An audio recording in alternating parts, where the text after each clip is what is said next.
সম্প্রতি ব্রেকিং, ভারতে পালিয়ে যাওয়া স্বৈরাচার আওয়ামী সরকারের সেতুমন্ত্রী ওবায়দুল কাদের, স্বরাষ্ট্রমন্ত্রী আসাদুজ্জামান খান কামাল, শেখ তন্ময়, বাহারউদ্দিন, জাহাঙ্গীর কবির নানক, শেখ সেলিম সহ আওয়ামী লীগের কয়েকজন রাজনৈতিক নেতার সঙ্গে গুরুত্বপূর্ণ আলোচনায় অংশগ্রহণ করতে ভারত সরকারের সর্বোচ্চ নিরাপত্তায় দিল্লি থেকে উড়িষ্যায় পৌঁছেছেন স্বৈরশাসক শেখ হাসিনা।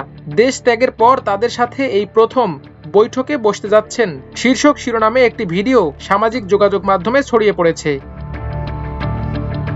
রিউমার স্ক্যানার টিমের অনুসন্ধান থেকে জানা গেছে, প্রচারিত ভিডিওটি পলাতক শেখ হাসিনার সাথে বৈঠকের জন্য আওয়ামী নেতাদের ভারতের উড়িষ্যায় পৌঁছানোর কোনো ঘটনা নয়, বরং এটি 2024 সালে পাকিস্তানের পাঞ্জাবের মুখ্যমন্ত্রী মরিয়ম নেওয়াজের কঠোর নিরাপত্তায় মিয়া চান্নুতে পৌঁছানোর দৃশ্য।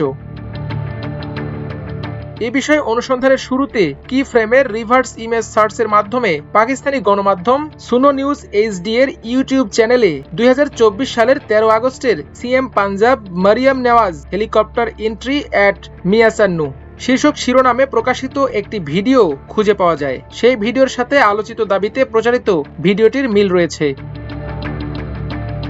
ওই ভিডিওর বিবরণী থেকে জানা যায়, এটি পাঞ্জাবের মুখ্যমন্ত্রী মরিয়ম নেওয়াজের হেলিকপ্টারে মিয়া চান্নুতে আগমনের দৃশ্য, যেখানে তার সফরের জন্য নেওয়া কঠোর প্রোটোকল এবং নিরাপত্তা ব্যবস্থা দেখানো হয়েছে। অলিম্পিয়াড আরশাদ নাদিমও সেখানে উপস্থিত ছিলেন। এই অনুষ্ঠানটি পাঞ্জাবের রাজনৈতিক প্রেক্ষাপট এবং প্রভাবশালী ব্যক্তিত্বদের উল্লেখযোগ্য উপস্থিতি তুলে ধরে।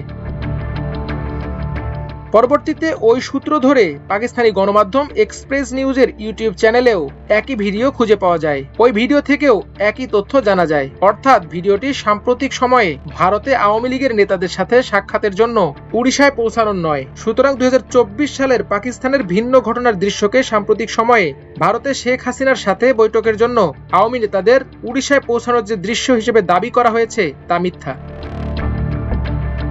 24-এর 5 আগস্ট পতনের পর দলটির নেতাকর্মীরা সামাজিক যোগাযোগ মাধ্যম নির্ভর হয়ে পড়েন। বিভিন্ন সময় দলের ও বিভিন্ন নেতার নামে বক্তব্য, বিবৃতি ও প্রেস নোট সামাজিক যোগাযোগ মাধ্যমে ভাইরাল হতে দেখা যায়। আর সেসব বার্তা ঘিরে তৃণমূলের কিছু নেতাকর্মীকে মাঠে নেমে গ্রেপ্তারও হতে দেখা যায়। পরে ফ্যাক্ট চেক করে দেখা যায় ওই বক্তব্য, বিবৃতি ও প্রেস নোট ছিল গুজব।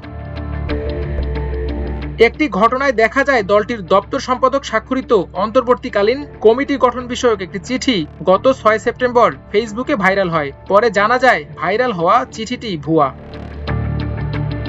অন্যদিকে গত 24 জানুয়ারি সামাজিক যোগাযোগ মাধ্যম ফেসবুকে অন্তর্বর্তী সরকারের প্রধান উপদেষ্টা ডক্টর ইউনূস সহ সরকারের পদত্যাগের গুজব দেখে নোয়াখালীতে শোডাউন করতে গিয়ে 2 আওয়ামী নেতা পুলিশের হাতে আটক হন।